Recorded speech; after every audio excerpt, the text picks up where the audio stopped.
안녕하세요. 캘리그라피 강사 조민정입니다.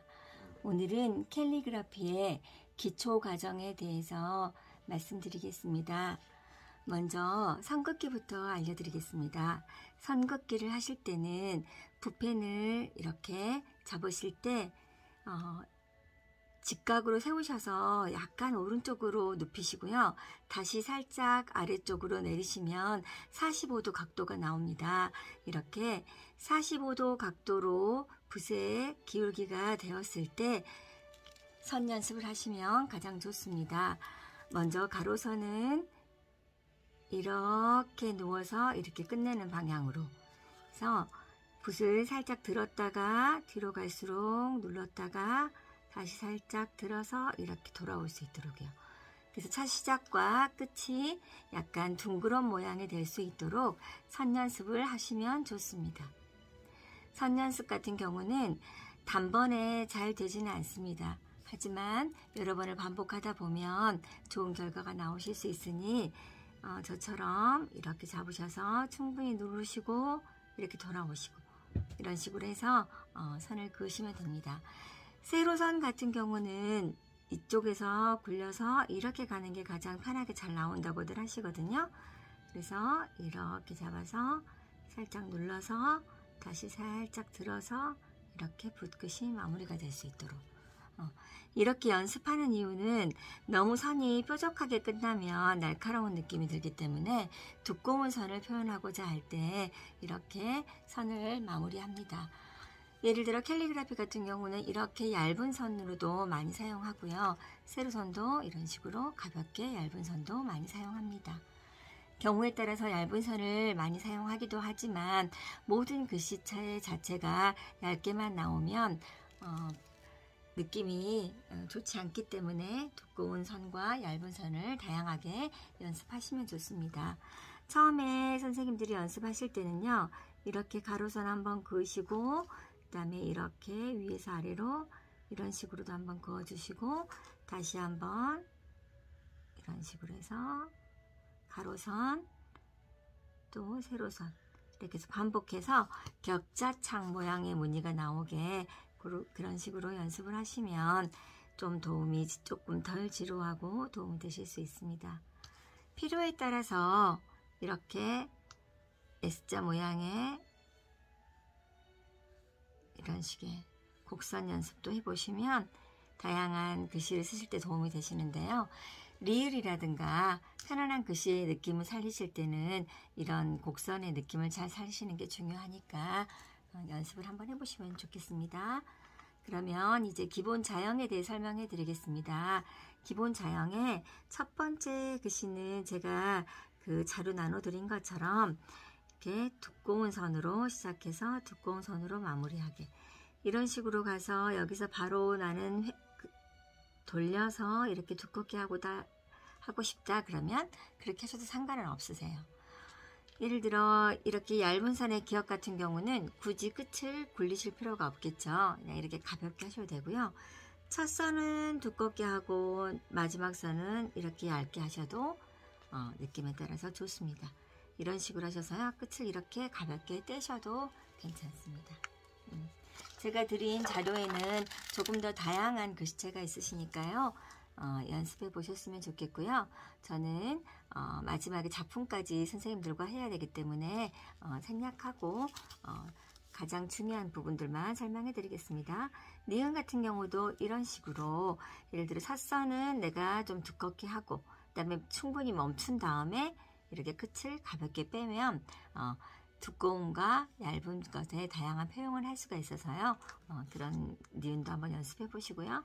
그냥 가볍게 쓰는 이런 니은 같은 경우도 괜찮습니다. 경우에 따라서 니은을 이렇게 떼서 이런 모양을 내기도 하고요. 정체로 반듯하게 이렇게 해서 멈췄다가 이렇게 가기도 합니다. 이런 식으로 돌아올 때는 붓을 이렇게 썼을 때 그냥 바로 이렇게 가는 것이 아니라요. 이렇게 갔다가 잠시 멈췄다가 방향을 돌려서 이런 식으로 이렇게 가시면 조금 더 두꺼운 선을 자연스럽게 표현하실 수 있습니다.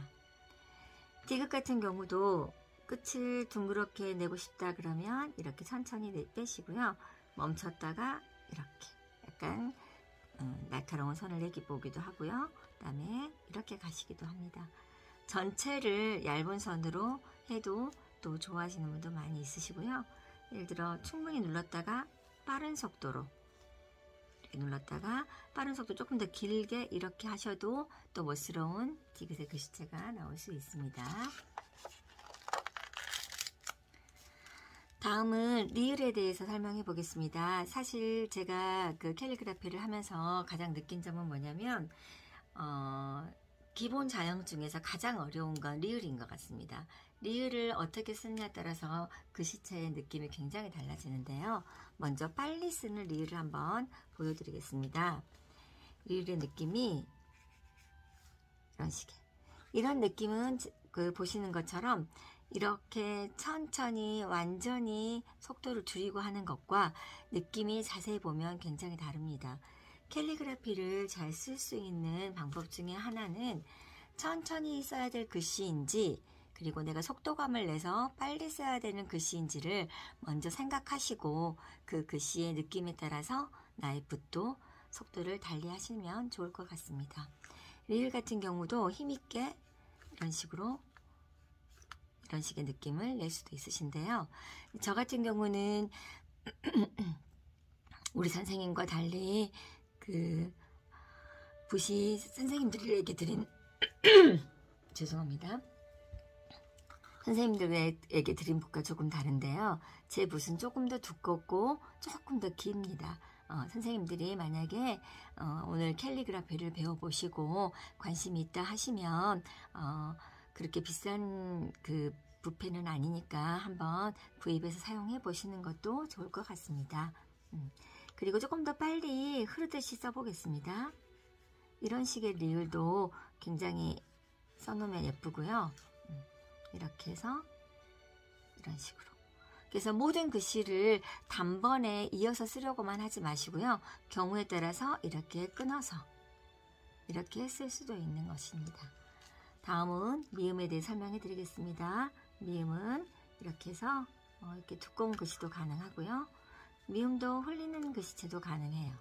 첫 번째만 두껍게 하시고 뒤에는 아주 얇게 하는 경우도 있고요. 그 다음에 그냥 단정하게 아까 제가 써드린 것처럼 약간 눌러서 굴려서 끝내는 식으로 글씨를 쓰셔도 상관없습니다.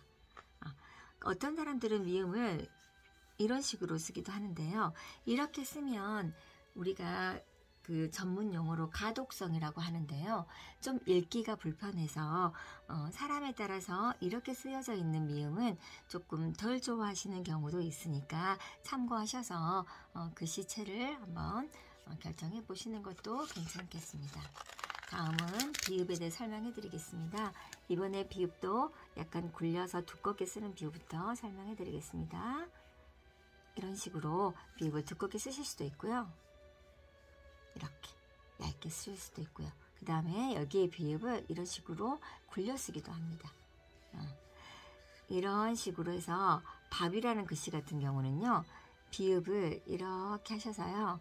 마치 그릇 안에 밥이 들어있는 것처럼 이런 식의 느낌의 글씨도 쓰기도 합니다.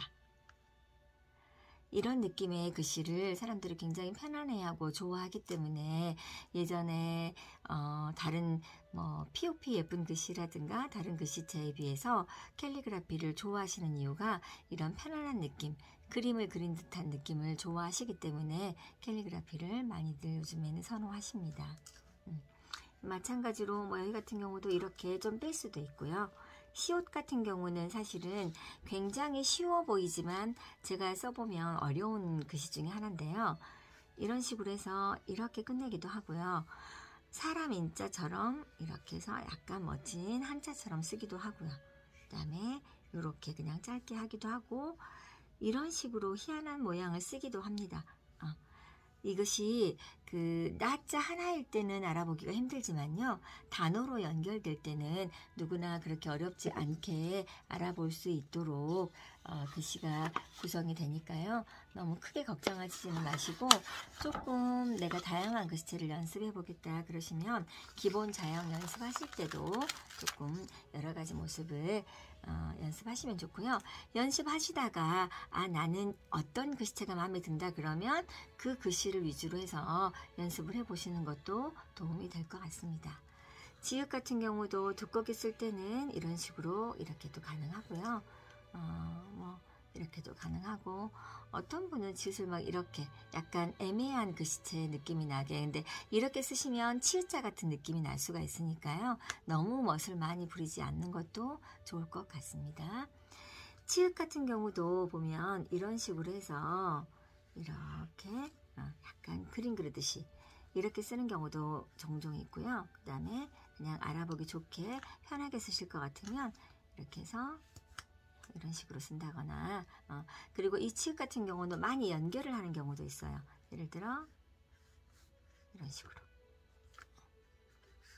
이게 나자이기 때문에 굉장히 알아보기가 힘들지만요.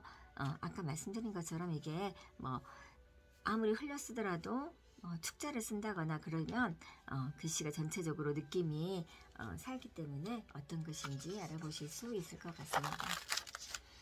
티귿 같은 경우도 일단 두꺼운 글씨체부터 보여드리자면요.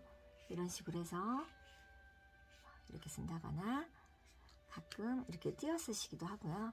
내려서 이렇게 연결해 쓰시기도 하고요. 보시면 이렇게 그냥 단정하게 반듯하게 쓰는 글씨도 있습니다. 피읍 같은 경우도 두꺼운 것부터 설명을 해드리자면 첫 선을 아주 두껍게 하기도 하고요. 이 그 캘리그라피의 특징은 뭐냐면요. POP 예쁜 글씨라든가 서예 같은 경우는 한번 어떤 필체의 두께가 정해지면 처음부터 끝까지 그것이 대부분은 고르게 갑니다. 내가 두꺼운 글씨체로 가겠다 그러면 거의 후반부까지 다 두꺼운 글씨체로 많이 가는데요.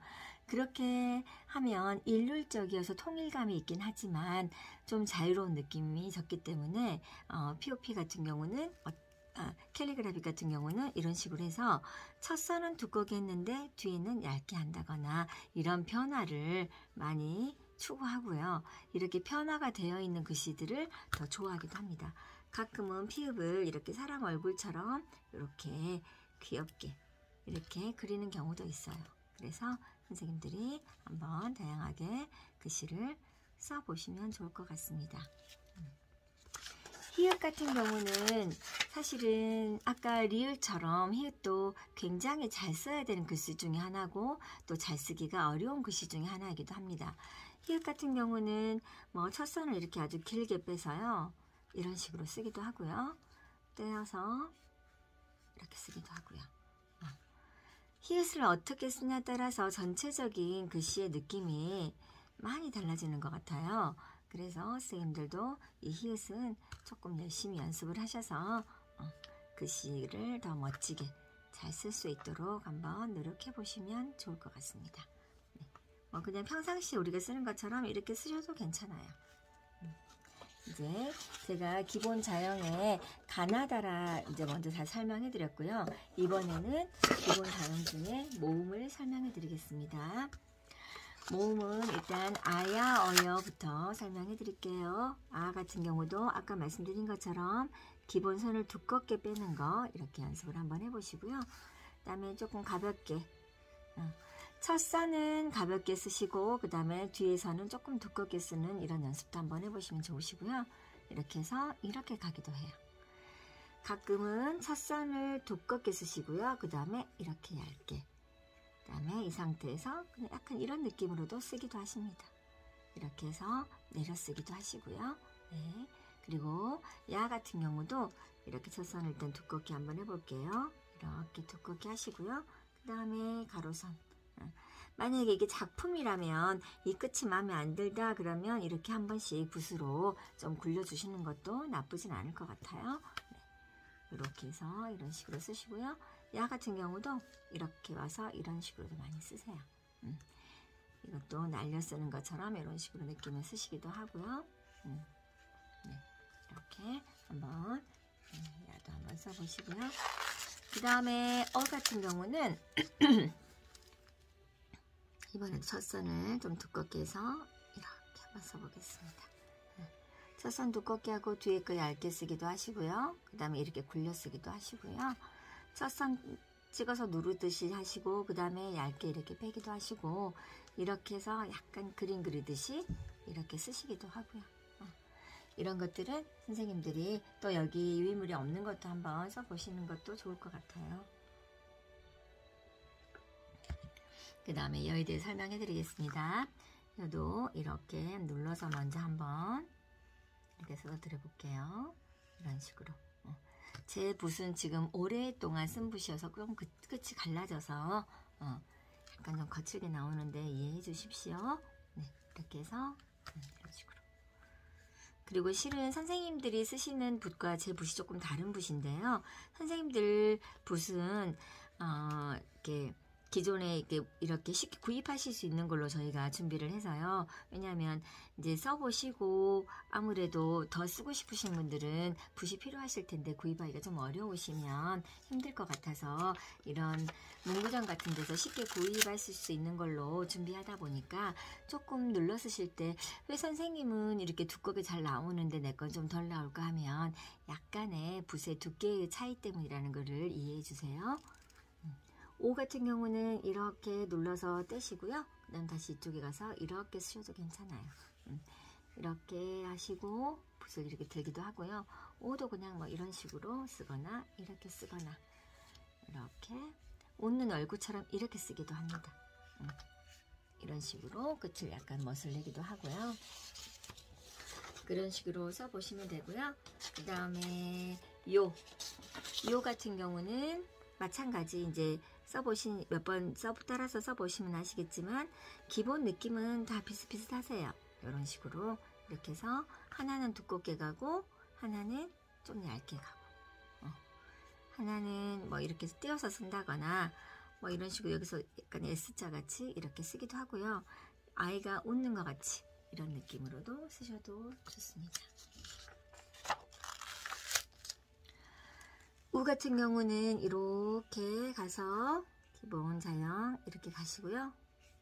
약간 이렇게 가기도 하고 굴려 쓰기도 하시고 여기도 약간 곡선으로 이렇게 해서도 가기도 하고요. 뭐 이런 식으로 가기도 합니다. 유 같은 경우는 아까 우하고 똑같은 느낌이죠. 세로선 하나만 더 그어주면 되시는데요. 이런 거 약간 이렇게 떼서 써보기도 하시고요. 약간 이런 식으로 약간 변화를 주셔가지고요. 다양하게 한번 써보십시오. 네. 다음은 의를 알려드리겠습니다. 의 같은 경우는 사실은 이렇게 보면 굉장히 단순하고 그러는데요. 의도 단어를 만들 때는 어느 정도 어떻게 각도를 올리냐에 따라서 글씨가 많이 달라지시니까요. 그것도 한번 연습을 잘 해보시고요.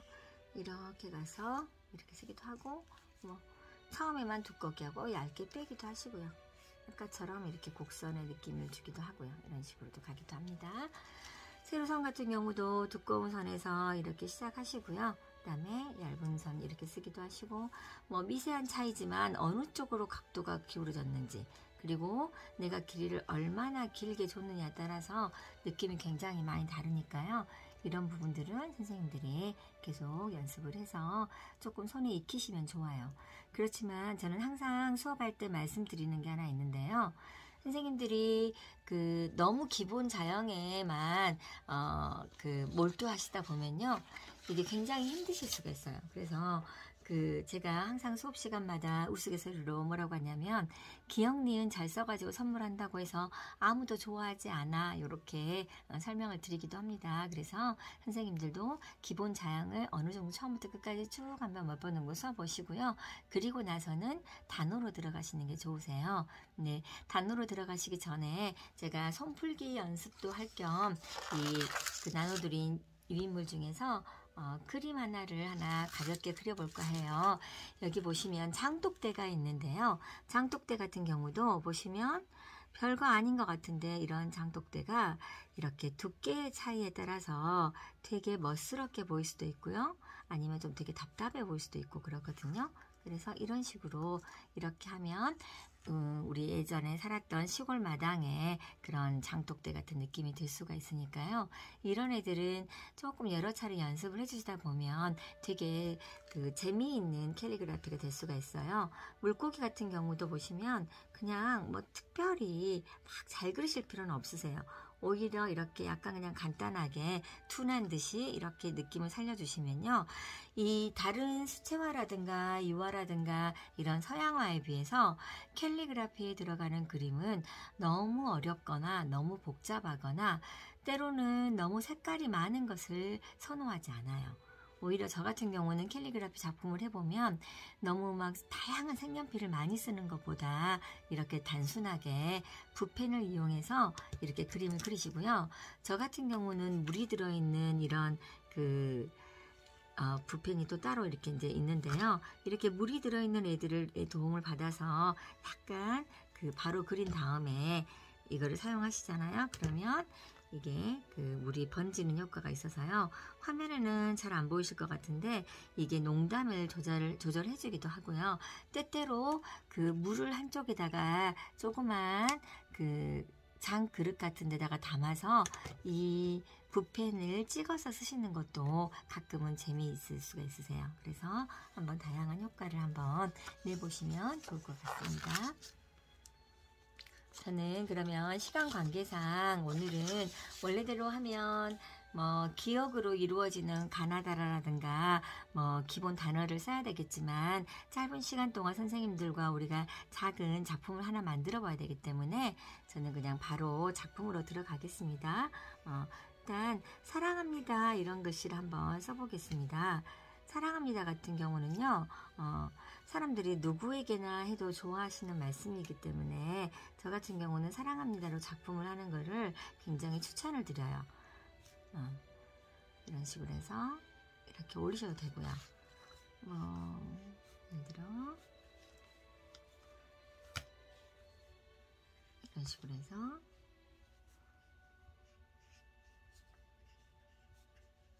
타자를 길게 쓰신다거나 항상 선생님들이 글을 쓰시고 나시면요 옆에다가 간단하지만 이거는 내가 쓴 글씨야 라고 도장을 찍어 주듯이 이렇게 간단한 사인을 해주시면 좋아요. 저는 한자에 정원할 때 들어가는 정자가 이름이 있어서 저는 이렇게 간단하게 해봤고요.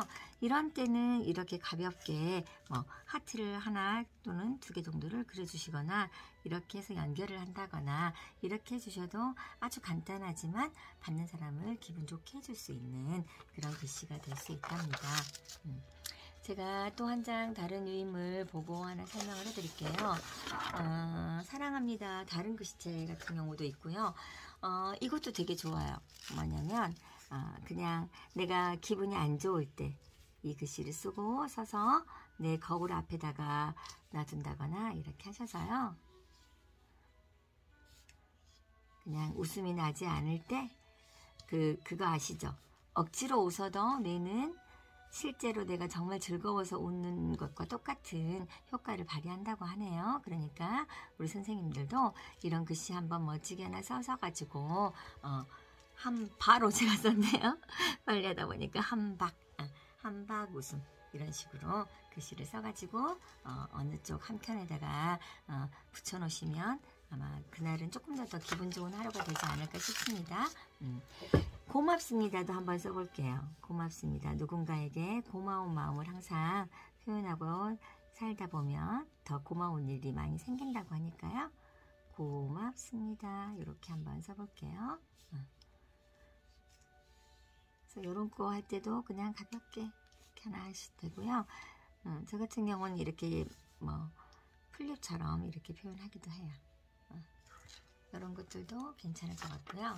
오늘도 수고했어. 오늘도 잘 살아낸 우리를 칭찬하기 위해서 오늘도 수고했어 하나 써볼게요. 그래서 이럴 때 보면 오자가 우리가 원래대로 하면 이응청 중앙에 와야 하잖아요. 근데 캘리그라피는 이렇게 써도요. 아무도 뭐라고 하지 않아요. 그래서 내가 삐뚤삐뚤 써도 오히려 그것이 더 즐거운 느낌을 줄 수가 있으니까요. 수고했어. 그런데 선생님, 제가 쓸 때 이 글씨 보시면서 특별한 어떤 특징 같은 거 느끼신 분 있으신가요? 제가 어떻게 글씨를 쓰고 있나요? 보시면 이 글씨와 글씨의 자간 간격이라고 하는데요. 제가 글씨와 글씨 사이를 충분히 많이 붙여서 너무 이렇게 너무 딱 붙었다 할 정도의 느낌이 나게, 저희는 뭐라고 표현하냐면 이게 한 덩어리가 되는 느낌으로, 우리 반죽할 때 반죽이 한 덩어리의 느낌이 나야 되잖아요. 이런 식으로 글씨와 글씨를 블럭을 끼워 넣은 것처럼 이렇게 끼워 넣어서 글씨를 쓰는 것이 예쁘게 나온대요. 제가 똑같은 글씨를 한번 떼어서 써볼까요? 예를 들어 오, 네, 도, 수, 고, 예를 들어 이렇게 썼다. 그러면 어떤가요? 똑같은 기본 글씨체는 똑같긴 하지만 제가 그나마 여기를 위에를 올려줘서 좀 채워줘서 그렇지, 안 그러면 듬성듬성한 느낌이 나서 똑같은 글씨를 써도 조금 균형감이 떨어진다고 해요. 그래서 저는 그 재밌는 표현으로 우리 친한 친구처럼, 친구들이 손잡는 것처럼 그런 느낌으로 글씨를 한번 써봤으면 좋겠다, 그렇게 말씀드리고 싶고요. 제가 우리 선생님들이 요즘에 코로나 때문에 힘들고 그러시니까요. 당신을 응원합니다 한번 써드릴게요. 당신을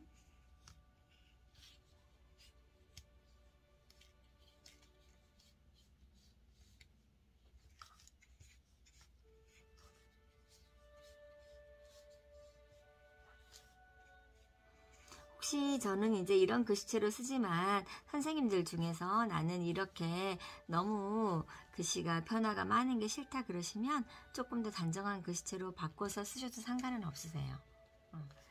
저는 이제 이렇게 지금 여기까지 설명해 드리고요. 우리 선생님들이 아마 이렇게 멋진 작품 종이를 받으셨을 거예요. 이렇게 멋진 작품 종이는 사실은 잘 못 찾으실 수가 있는데요. 이게 보면 원래는 수채화를 그려서 이렇게 뒷면에 보면은 엽서처럼 전할 수 있는 그런 쉽게 말하면 작품 종이에요. 그런데요, 선생님들 여기에다가 캘리그라피를 쓰면 굉장히 멋진 작품이 나오고요. 여기 연습지 같은 경우는 글을 쓰고 나니까 여기 뒷면에가 이렇게 비치잖아요. 근데 이 종이는 두께감이 있기 때문에 그러지 않아요.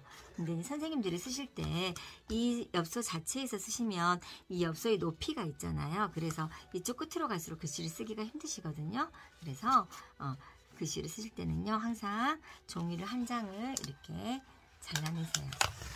잘라내시고요. 그 다음에 평평한 종이, 이제 대부분 그렇게 사용하시겠지만 가끔 아래에 조그만 무슨 가루나 이런 것만 있어도 얘가 굉장히 예민해서 예쁜 글씨가 안 나올 수가 있으니까요. 그렇게 해보셨으면 좋겠고요. 저는 그냥 우리 모두 힘내요 이렇게 한번 써볼까요? 작품이니까.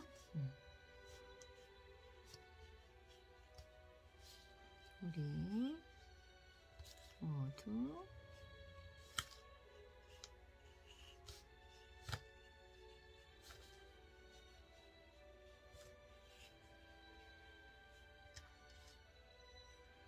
제가 쓰는 거 보시면 아시겠지만 힘자하고 내자를 모자 때문에 좀 멀리 보내고 나니 여기가 공간이 너무 비잖아요. 그럴 때는 사인을 이 끝에다가 하는 것보다는 이렇게 채워 넣듯이 하시는 게 좋고요. 이런 것 같은 경우도 여기에다가 조그맣게 이렇게 작은 새싹 같은 거 하나 해놓으면 되게 느낌이 좋을 수가 있어요. 선생님들이 만약에 집에가 간단한 색연필 같은 게 있다면 그렇게 색연필을 동원해서 쓰셔도 괜찮고요.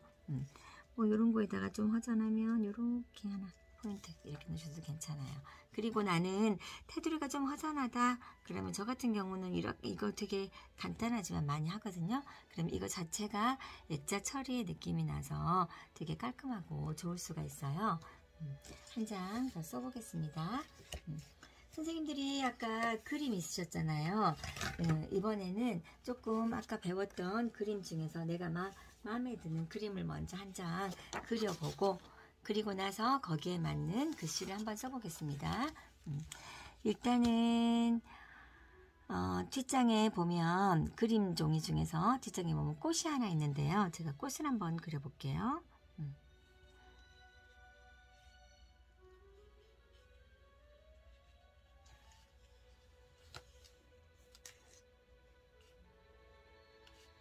저 같은 경우는 이제 꽃을 그릴 때 선생님들이 보셨겠지만 꽃을 너무 이거를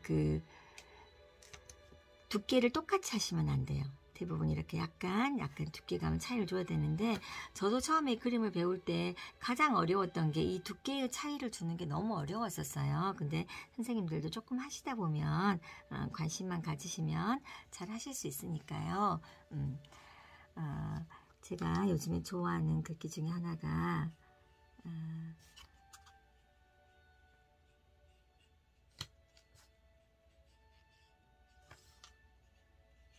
예쁘다, 꽃 같다. 그냥 이 글귀가 요즘에 되게 마음에 들어오더라고요. 그래서 이거 한번 써드려 볼게요. 그냥 세상을 꽃처럼, 주위 사람을 그냥 꽃처럼 생각해 주는 것도 되게 즐거운 일인 것 같아요. 그래서 그냥 간단하게 마무리 한쪽에다가 이렇게 해주시고요. 선생님들 나중에 작품 종이가 많으니까 몇 개만 더 따라 쓰시라고 제가 그림 몇 개 더 그려드리겠습니다.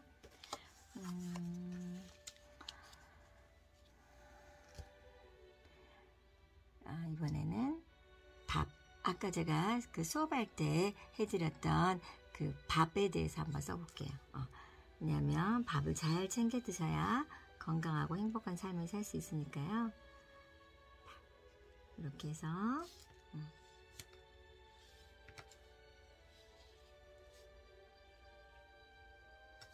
밥 하나 그리고 밥그릇 하나 그려볼까요? 옆에다가. 혼자 드시면 좀 그러니까 친구분하고 같이 드세요. 같이 드시라고 그릇을 하나 더 놔드릴게요. 이런 식으로. 항상 사인은 잊지 마시고, 네, 이런 것도 가볍게. 여기 같은 경우도 보시면 한쪽은 좀 길게 했으면 한쪽은 좀 짧게 하셔도 되고요. 이런 것들은 선생님들이 마음에 드는 그 느낌 그대로 하시면 좋을 것 같아요. 사랑합니다라는 작품을 안 했으니까 사랑합니다도 한번 해드려 볼까요? 뭐 예를 들어 사랑하는 부인이 있으시거나 사랑하는 남편분이 있거나 아이들이 있거나 또 친구가 있으시다면 그분들에게 그냥 사랑해요, 사랑합니다 이 말 한마디 남겨주시는 것도 되게 좋을 것 같거든요. 저 같은 경우는 누구를 사랑한다고 할까요? 갑자기 생각이 안 나네. 저 같은 경우는 그냥 막연한 대상을 사랑한다고 하겠습니다. 네. 딸을 사랑한다 그러면 아들이 삐질 것 같아서요. 네. 사랑합니다. 저는 사랑해요 라고 쓸게요. 사랑해요 쓸 때요, 요자를 그냥 아예 하트를 해가지고 이렇게 하셔도 나쁘지 않아요. 귀엽게 보내고 싶을 때는요. 이렇게 해서 이름 쓰시고요. 나는 그 이응이 싫다 그러시면 제가 사랑합니다를 한 번 더 써드리겠습니다. 사랑합니다 같은 경우는 구도가 좀 더 그 글씨가 커야 되기 때문에요. 아무래도 사랑을 더 강조하고 합니다의 배치를 잘 해주셔야 돼요. 아까 연습한 것처럼 한번 해볼게요.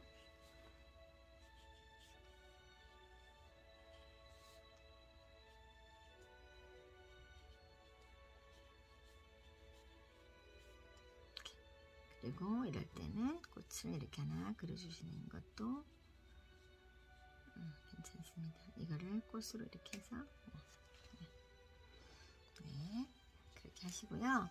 그 다음에 이제 마지막으로 제가 하나만 작품 해드리고 선생님들 마무리 할게요. 선생님들이 그 첫 시간이신데 너무 작품이 많다 보니까 배울 게 많다 보니까 힘드신데요. 저는 그렇게 생각해요. 아까 처음에도 말씀드렸지만 너무 기본 자형에만 매달리다 보면은 정말 한도 끝도 없이 하다가 그 연습을 하시다가 지치시거든요. 그러니까 그렇게 하지 마시고요. 그냥 내가 가볍게 그림을 그린다 이런 생각으로 하시고요. 그러니까 이런 표현을 많이 쓰세요. 캘리그라피는 그림을 쓴다라기보다는 그림을 그린다. 이렇게 생각하시고 하시면 되게 좋고요. 저 같은 경우는 이게 무슨 글씨일 것 같으세요, 선생님들? 어떤 분이 이렇게 멋진 작품을 해놓으셨더라고요. 저는 참 이거를 되게 좋아하는데요. 얘 같은 경우는 지금 꽃이잖아요. 근데 사람들은 설명하지 않아도 많은 경우에 이게 봄이라고 읽어진대요. 그래서 그냥 이렇게 이파리 하나 그리셔도 되고요. 꽃처럼 이렇게 그림을 그려놓고, 그러니까 캘리그라피 같은 경우는 정말 말 그대로 글씨를 그림처럼 그렇게 상형화한 거니까요. 선생님들도 그냥 빠른 속도로 글씨를 쓰겠다 이렇게만 생각하지 마시고 내가 글씨를 한번 내 느낌대로 그려보겠다 이렇게 생각하시고 해보시면 되게 좋을 것 같아요. 오늘은 선생님들이 이제 기초 단계다 보니까 다양한 도구를 활용해서 작품을 만들기는 좀 어려워서요. 제가 이렇게 이제 보시듯이 붓만 이용해서 이렇게 작품을 했는데요. 색연필이나 아니면 물을 이용해서 이렇게 농담을 표현해 주셔서 조금 더 다양한 작품을 하시는 것도 좋으니까요. 실제로 선생님들이 써보실 때는 그렇게 해보셔도 좋을 것 같습니다. 오늘 시간이 좀 짧아서 아쉬운데요. 다음에 혹시 또 기회가 되신다면 선생님들도 캘리그라피에 관심이 있으신 분들은 한번 주위에서 잘하는 곳이 있는지 찾아보시고 저는 그런 것 같아요. 서희도 그렇고 예쁜 글씨 POP도 그렇고 켈리도 그렇고 글씨를 쓰다 보면은 되게 마음이 차분해지고 잡념이 없어진다 그러시잖아요. 그럴 수 있는 좋은 취미이기 때문에 선생님들이 다른 걸 뭘 배우려면 도구도 많이 챙겨야 되고 되게 힘든데요. 저 같은 경우 선생님들 만약에 이 연습지가 끝나면 그냥 시중에서 구하기 쉬운 A4 용지 같은 걸로도 굉장히 쓰기 좋으세요. A4 용지 같은 경우는 또 실제로 굉장히 이게 느낌이 부드러워서요. 선생님들이 썼을 때 지금 제가 연습지에서는 조금 더 거칠게 나왔던 것들이요. 제가 이 A4 용지 한번 보여드려 볼게요. 똑같은 예를 들어 힘자를 써도요. 여기다가 쓰면 훨씬 더 조금 부드러운 느낌이 더 많이 나거든요.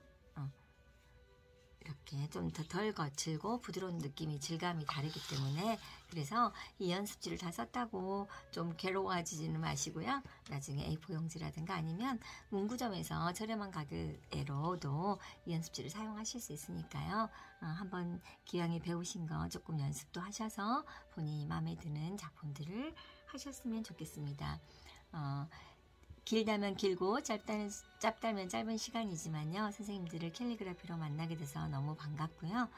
앞으로도 캘리그라피 사랑해 주시고 가끔 한 번씩 써보세요. 네, 오랜 시간 고생하셨습니다. 감사합니다.